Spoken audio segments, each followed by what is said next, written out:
Ya yo, nggak apa-apa. Bihun kira-kira apa sih yang atau Tirsa juga kira-kira apa sih yang bisa Om terima dari kalian?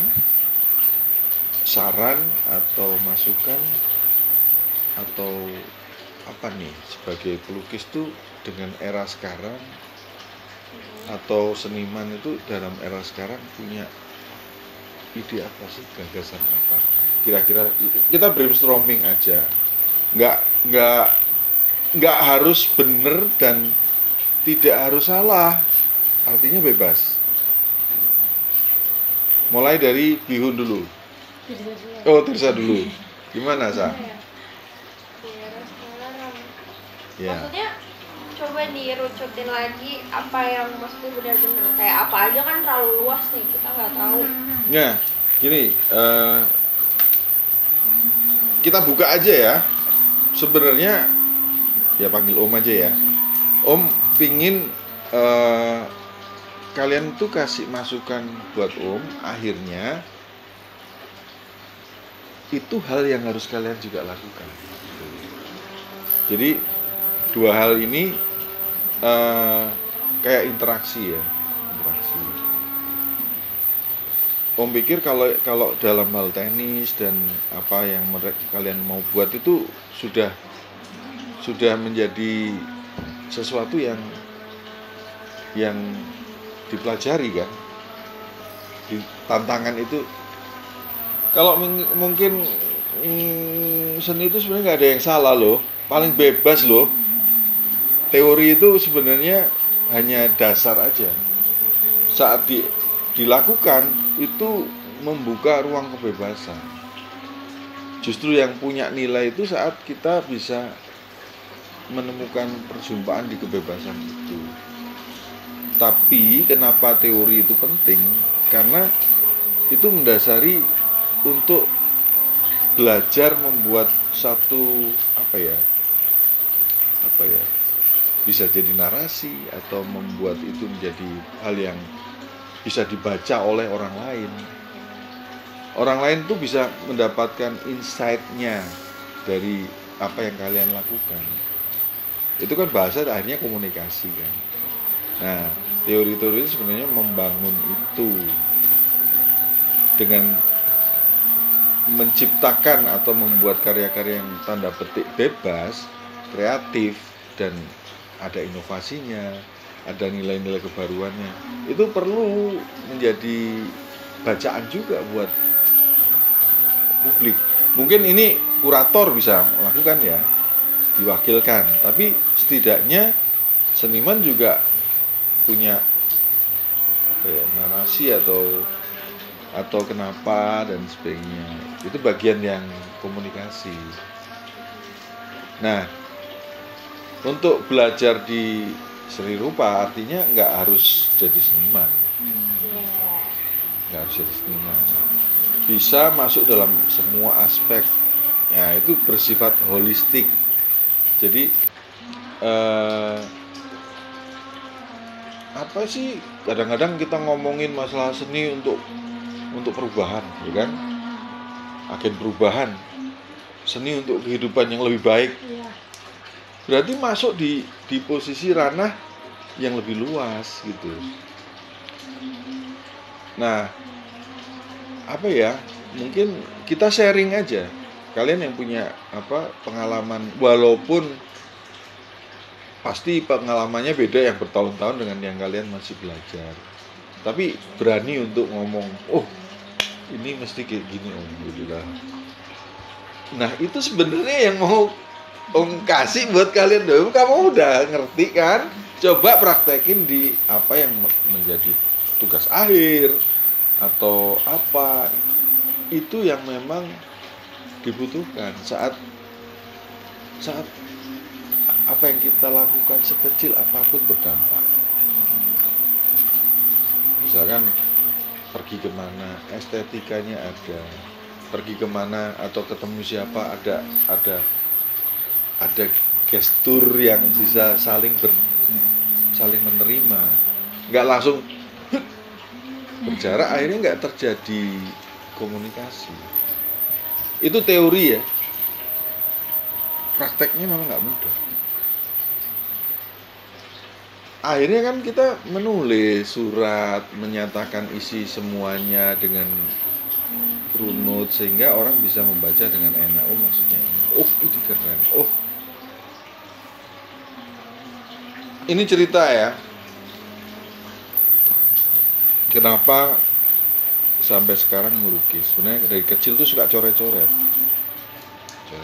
Umur 4 tahun itu diajak guru ke rumahnya guru sama ibunya kebetulan tetangga. Nah itu dikasih papan tulis, ada kapur, papan tulis. Itu narik garis diagonal. Kenapa juga pikiran ke sana ya? Ditanya, karena merasa udah cukup selesai, entah nervous atau apa ya, itu berjarak jauh gitu terus ditanya. Nggak tahu ini bener apa akal-akalan ya waktu itu ditanya ya, karena nggak mau gambar di hadapan orang. Ditanya, wah ini lagi gambar apa? Jawabannya apa? Ini anak-anak lagi main layang-layang, papan tulisnya nggak cukup, cuma benangnya aja. Iya kan? Artinya ada perlu penjelasan yang bersifat teoritis ya untuk ini. Apalagi dalam seni-seni yang sifatnya punya kebutuhan massa.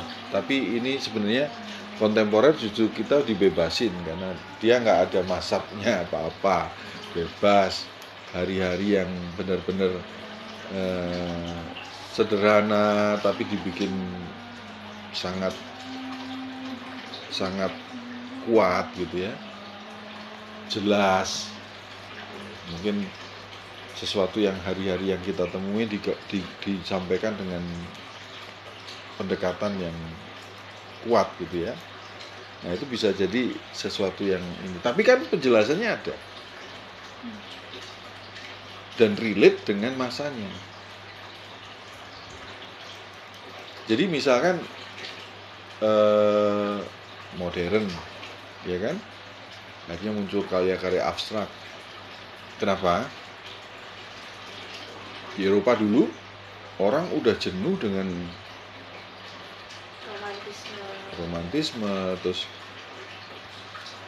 perang sebenarnya, karena itu hasil dari pendekatan manusia sebagai ukuran. Kan perspektif ya, gambar-gambar yang gede-gede itu Rembrandt itu 1:1, orangnya gede banget, lukisannya gede banget, dan image bahwa manusia sebagai ukuran itu akhirnya fokus sentrik ke ego, industrialisasi, terus nilai-nilai kebebasan berpendapat dari sisi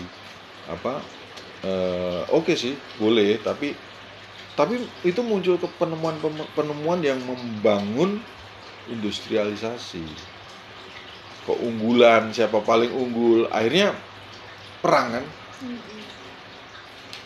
Nah saat perang ternyata nggak mampu pengetahuan itu membuat kehidupan yang lebih baik. Ada satu lain yang bisa dianggap penting ini, yaitu spiritualitas. Nah muncul abstrak gitu.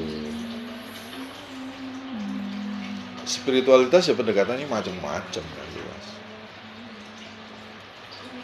Nggak mau jelasin terlalu detail ya, tapi momentum itu diperkenalkan oleh Kandinsky.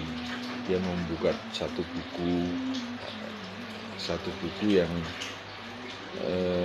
concerning spiritual in art. Itu buku yang menjelaskan kenapa dia seperti pendekatan ini. Akhirnya muncul persepsi spiritual dalam karya. Berbeda dengan abstrak yang di Amerika. Ini kan di Eropa nih. Beberapa tokoh yang punya acuan spiritual tuh Kandinsky, Piet Mondrian, Malevich itu punya, dan beberapa tokoh yang lain, terutama dari Eurasia, Rusia ya, itu banyak yang pendekatannya ke situ. Padahal sebelumnya ada juga yang nggak tertulis karena buku. Kandinsky membuat buku itu sehingga dibaca. Komunikasi itu dimudahkan. Seandainya nggak bikin buku ya akhirnya seperti walaupun itu keren juga, Hilma af Klint. Siapa tuh? Hilma af Klint itu Swedia. Nanti dicatat di rekaman ini ya. Iya Itu perempuan dan dia tuh sedikit spiritualitasnya digabungkan dengan tradisi ya. Dia Kristen tapi juga okultisme, tapi nggak bagus. Nah, jadi itu dia praktek-praktek itu dikerjakan, tapi dalam hidupnya dia membuat potret, membuat landscape untuk hidup, menerima pesanan. Commission. Iya, commission work.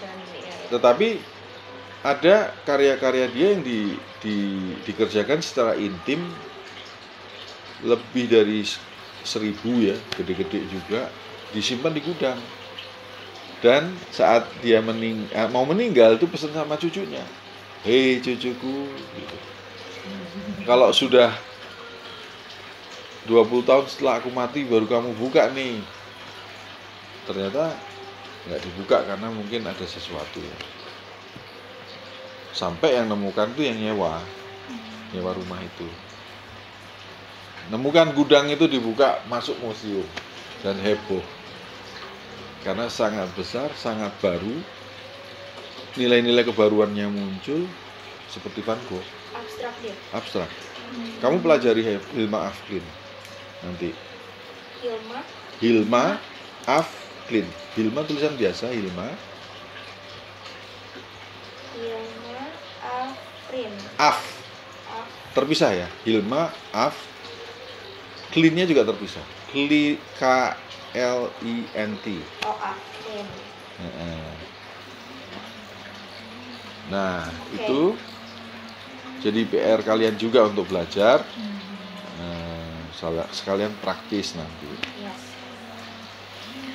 Nah, dari situ pentingnya mencatat, membuat satu jurnal tulisan, itu yang harus kalian juga lakukan.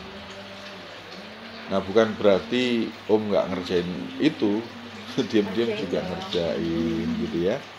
Nah, perlu baca buku. Nggak diam-diam, tapi harus baca buku juga. Ya, kayak gini. Terus ada buku itu juga dari Pak Agus Darmawan. Jadi itu yang mesti diisi.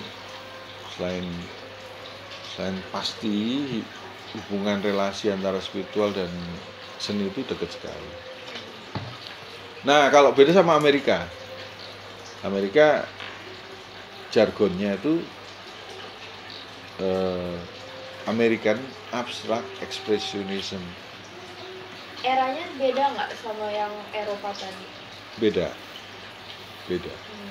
Cuman memang Amerika nggak punya jangkar budaya karena penduduk aslinya kan Indian ya. Jadi mereka memang secara strategi pemerintahnya membangun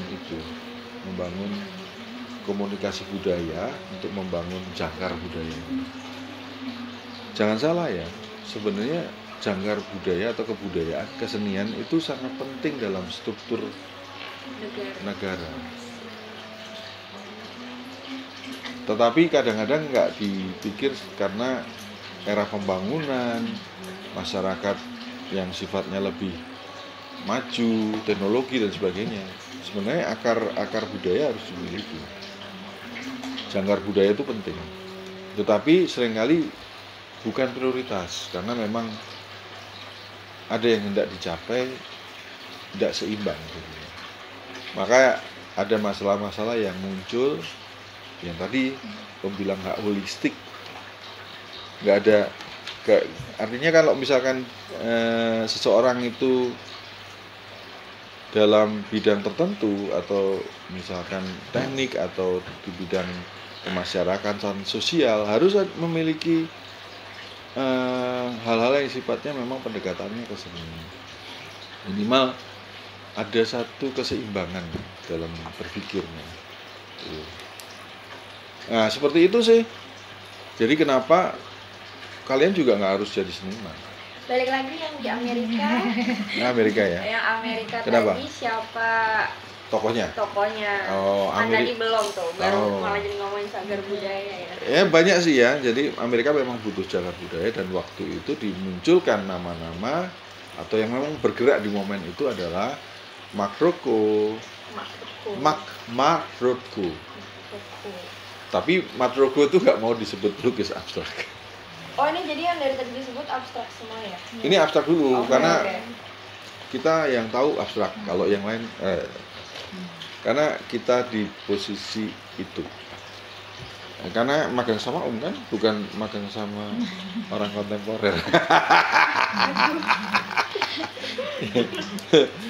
Ini arahnya sampai pada kenapa pilihannya tetap di sini. Gitu ya. Jadi Amerika itu Mark Rothko, terus Jackson Pollock, terus ada juga de Kooning, William de Kooning, seorang Belanda tapi berkarir di Amerika.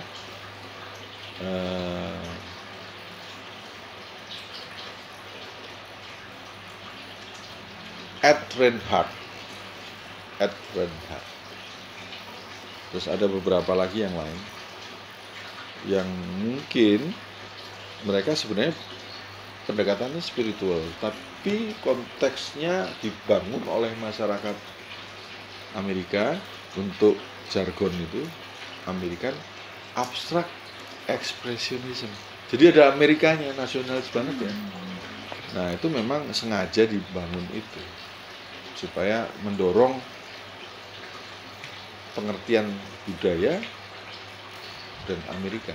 Nah itu. Jadi pengertian modern muncul dari situ. Kan butuh tulisan tuh, butuh narasi juga. Nah, itu fungsi-fungsi teori dalam seni rupa. Masuk ya? Masuk Pak Eko gitu. Iya, seperti itu. Nah, Om itu ngerasa ada bagian yang menarik dari seni rupa Indonesia. Yang awalnya memang tujuan mencari identitas itu benar-benar kuat. Seperti Soejoyono. Tahu ya kira-kira Soejoyono ya? Ya nggak apa-apa, ngomong dulu aja. Kamu dengerin dan kamu belajar loh, kenapa direkam? Soejoyono siapa sih itu loh? Ya kan? Oke. Soejoyono tuh punya kredo lah, yang kredo. Itu Sujiwo Tejo. Kredonya, kamu tanya kredonya apa Om gitu loh. Benernya nanya Sujiwo Tejo.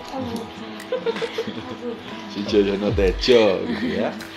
Sujoyono. Itu tokoh nasional juga karena dia juga di politik juga. Tapi lebih ke kiri ya. Nah, itu dia ada dua hal yang Om ingat. Saya tahu kemana arah seni rupa Indonesia kami bawa. Terus sama keduanya jiwa ketok. Jiwa ketok itu jiwa yang nampak dalam karya. Nah itu yang kredo yang dibangun sehingga dia berjalan sampai masa yang sehari ini kita mengenal Sujiwo. Memunculkan kredo itu ya. Ada juga Nasar itu 3 non. 3 non itu 3 hal yang memang menjadi dasar akademis sebenarnya. Ya 3 non itu non konsep, non estetik,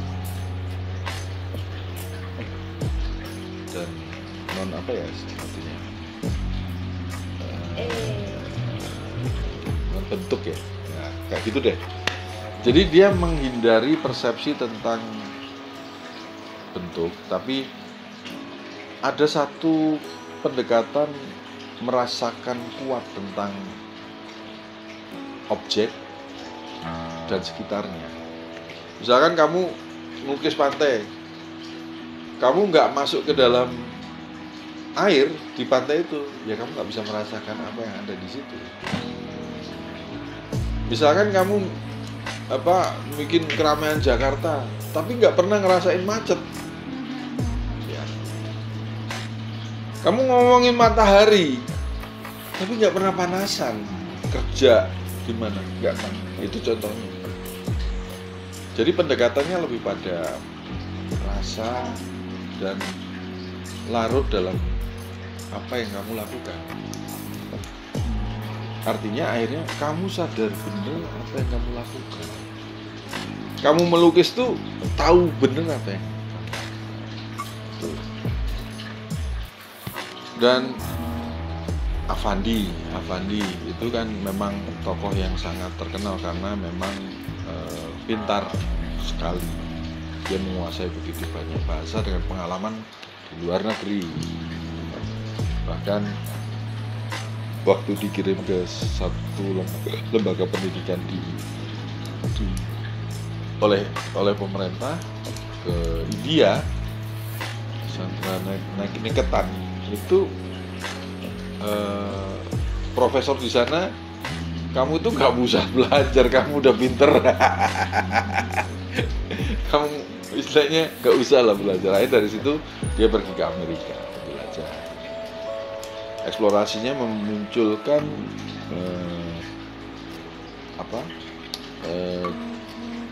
warna tub di atas kanvas dengan minyak yang ditumpahkan. Ada kecenderungan yang relate sama Van Gogh, baik Nasar maupun Affandi menurut Om ya, tapi ini subjektif ya.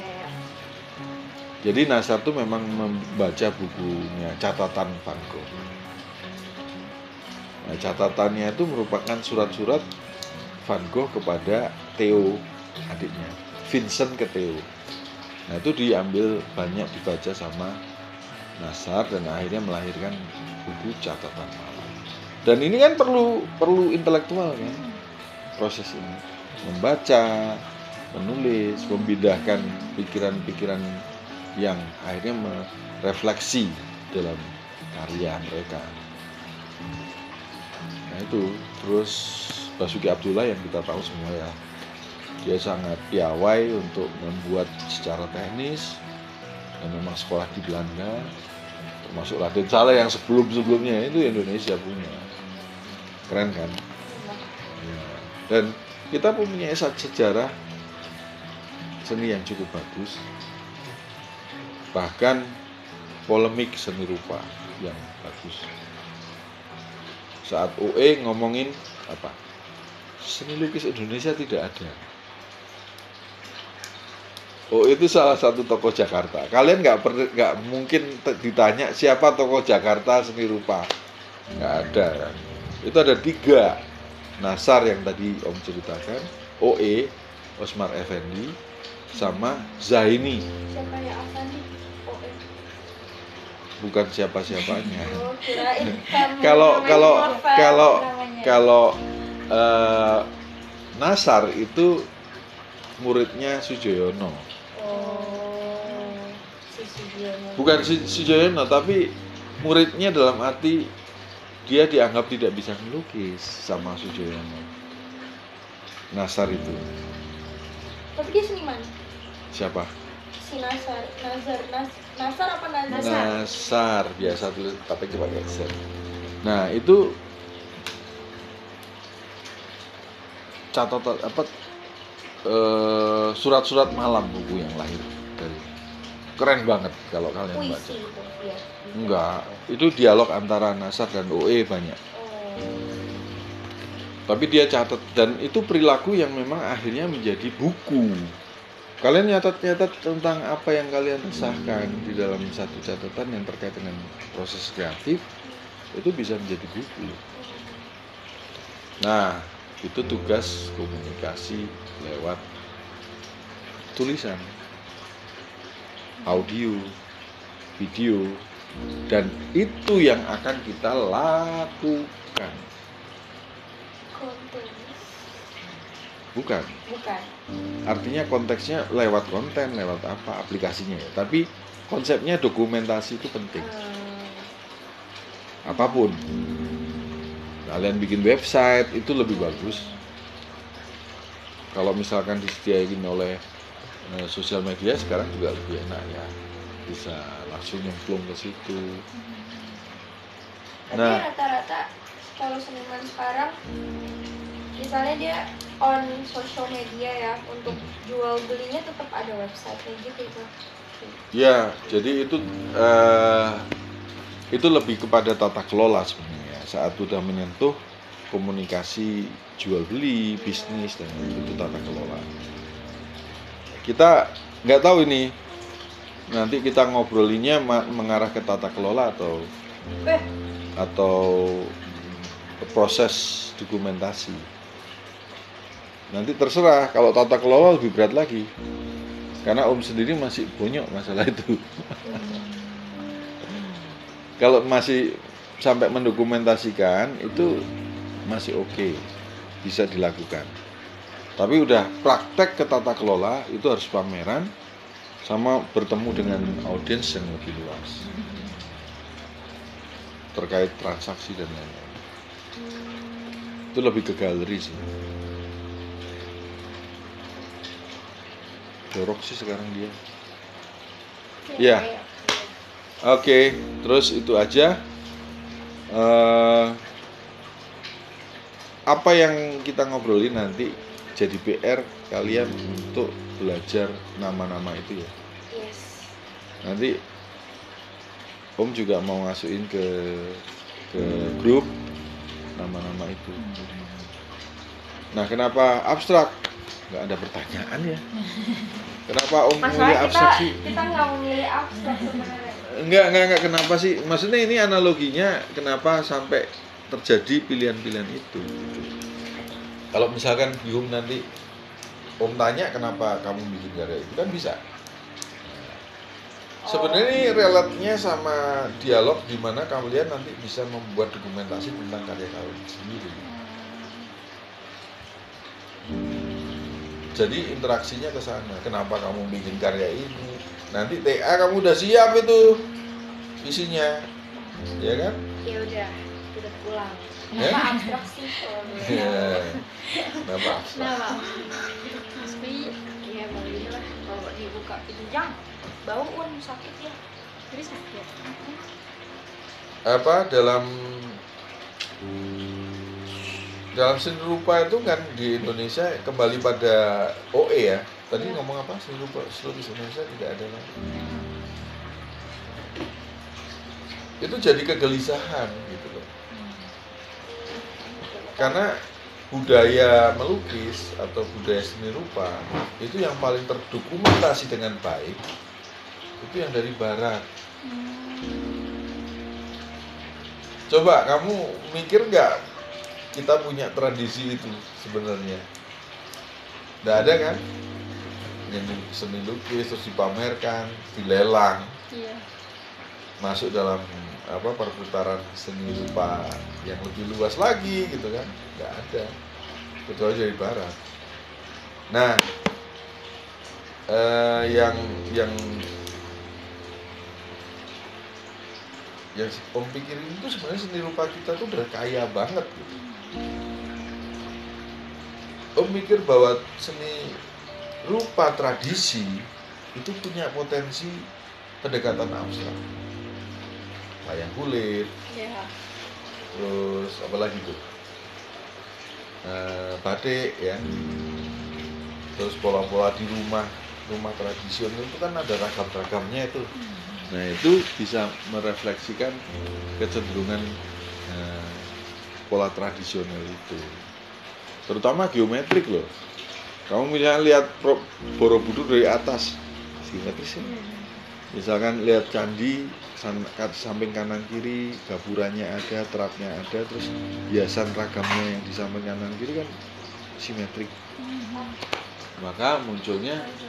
Ini air masak apa? Gak tahu siapa yang masak. Gak tahu, Papa. Gak tahu. Nah itu Papa tadi ambil dari dispenser tuh. Itu muncul pikiran bahwa kita mempunyai potensi untuk ke abstrak. Nah itu kenapa pilihan ke abstrak. Nah kalian punya alasan juga untuk misalkan memilih ke sana. Oke, gitu. Tapi pas milih abstrak, om belajar yang lain-lain nggak? Ya pasti, karena kayak gini kan ada kerjaan, ada sesuatu yang misalkan commission work bisa dilakukan, dan itu kan nggak malu-maluin juga kan. Tapi setidaknya kita orang tahu bahwa kita memilih jalur itu, bukan karena kita nggak bisa di sini gitu loh. Kita memilih gitu. Kalau ya aku nggak bisa melukis gini, ya udah aku melukis ini aja. Itu kan bukan salah sih, bukan salah, tapi memudahkan gitu. Dan kalian pelajari ternyata banyak seniman abstrak yang memang backgroundnya realis. Nanti kamu pelajari nama-nama itu pasti ternyata backgroundnya yang sekarang seperti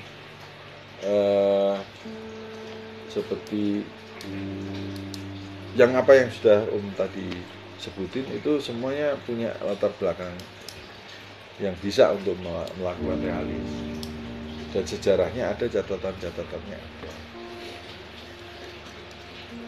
Termasuk Gerhard Richter itu lukisan sebelumnya yang sebelum sekarang itu fotografis banget, gila itu. Fotografisnya itu bukan hiperrealis, bukan, tapi blur, ada blurnya juga, ada goyangan. Ih gila, itu gimana mempersepsikan foto tapi kelihatan bergerak gitu.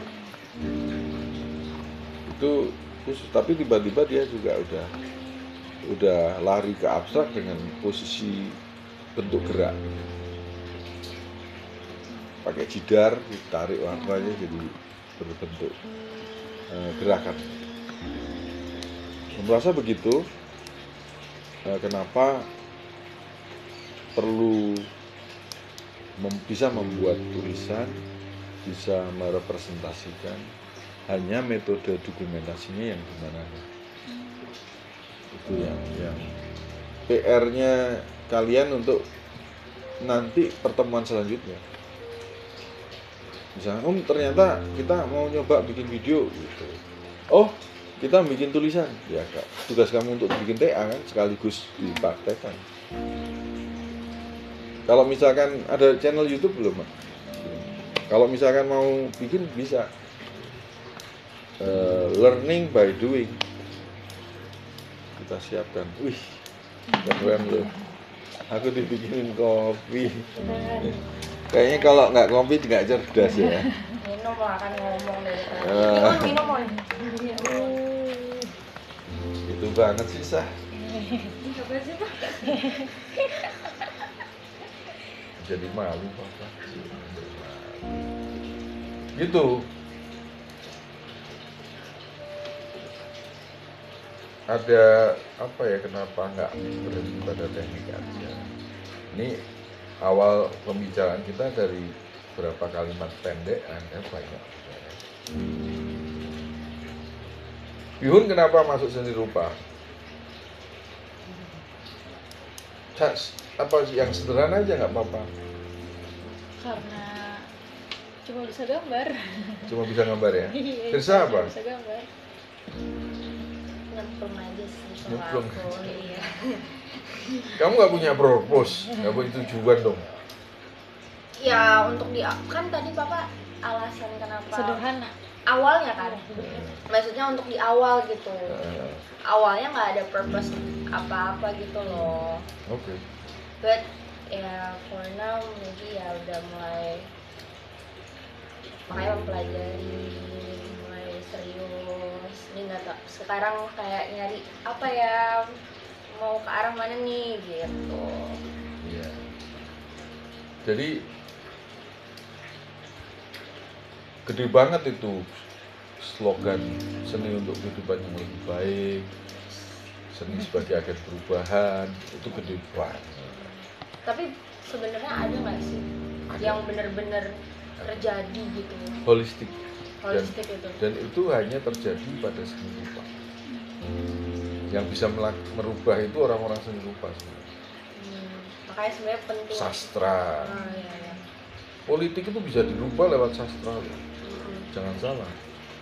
Poster-poster kemerdekaan itu paling banyak dilakukan oleh seniman. Siapa ya yang dulu ditangkap itu ya? Banyak. Penyair waktu zaman Soeharto. Banyak. Tenang aja. Begitu kurung apa? Biji. Itu dia.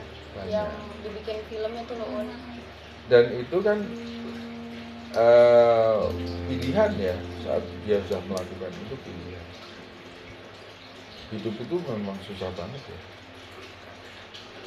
penderitaan banget gitu. Nggak harus jadi seniman, jadi yang lain juga susah gitu kan. Iya sih. Tapi artinya itu pengertian holistik ya tadi. Ya. Jadi ke semua aspek sih. Misalkan kita bikin pameran tentang Diponegoro, 200 tahun Perang Jawa, dampaknya holistik. Kita membuat karya Diponegoro itu dampaknya semangat nasionalisme. Walaupun waktu lalu belum ada nama Indonesia ya, tapi saat dia berusaha untuk melawan penindasan, bukan hanya karena Belanda, tapi melawan penindasan itu. Sifatnya kalau kita bikin karya-karya itu bersifat, misalnya kita bikin lukisan di dalam rumah tentang Diponegoro itu sendiri, maka kita selalu punya optimis lihat lukisan. Holistik, banyak aspek. Terus misalkan kita bikin lukisan dengan gambar ketenangan, stillness, ya, ditaruh di dalam rumah, bisa menimbulkan perasaan-perasaan yang sifatnya membangun itu. Ruangan itu jadi lebih kelihatan tenang, warna-warna yang dibangun di situ tenang. Atau misalkan abstrak, orang akan punya dorongan kreatif, dorongan yang lebih bebas, sama maksudnya apa sih ya? Kan nggak tahu. Jadi atau tanpa pretensi apapun hadirnya, hanya suasana. No purpose. Iya, itu yang dianggap art for art, seni untuk seni. Jadi dua hal yang kita dapat spontan hari ini adalah art for art dan art with purpose. Iya kan? Keren. Asik gak sih? Asik. Nah itu dia, kalian seneng yang mana? Dan itu bisa dilakukan saat misalkan ternyata tetap purpose. Iya. Akhir ujung-ujungnya menjelaskannya itu purpose. Tapi kayak terap tangga, ide pragmatis atau dilakukan, ide dilakukan. Coba cuma ide doang, nggak akan ke terap tangga. Tapi dia ke sana, ide aja, ide. Tapi saat dia lakukan, ide dilakukan. Ada tapak kaki yang bisa melalui itu. Keren nggak sih? Iya. Keren. Ya, kayak gitu. Jadi dalam pengertian yang lebih luas, kenapa harus di posisi seni itu hadir, itu sebenarnya cara berpikir cara berpikir. Dan tidak cukup keindahan itu menjelaskan seni rupa, nggak cukup. Misalkan, indah nggak cukup, tapi boleh dan bagus, tapi nggak cukup. Kalian bikin sesuatu yang indah, asik banget, setuju, Tapi nggak cukup. nggak cukup, Karena nggak ada idenya. nggak cukup. Bisa jadi kalau misalkan tiba-tiba seni rupa dihadirkan dengan menghadirkan kepala kerbau di tengah pameran, Kepala kerbau doang. amis baunya Bleh. Ya. karena terpotong, atau digantung di itu bisa terjadi karena dirasakan. Ya. Misalkan gini, Konseptual art. konseptual right, ya. Terus kita misalkan masuk ke ruang pamer, ini darah nih, dilihat, wah sok, itu juga merupakan ekspresi seni. Oh, like your friends yang pameran unicorn kemarin, tahu kan yang dia bikin instalasi pipisnya dia tuh. Terserah lah, tapi papa mikir itu nggak penting. Ya kan contoh, itu kan kayak gitu juga. Ya, tapi nggak suka sih, boleh kan? Iya, nggak suka boleh. Kalau yang sapi digantung, Iya. dibelah itu darahnya masih netes. Itu keren banget. Wih, tiba-tiba lantainya masih becek. Ada namanya pelukis dari Madura itu yang menang IOB itu, Sufri.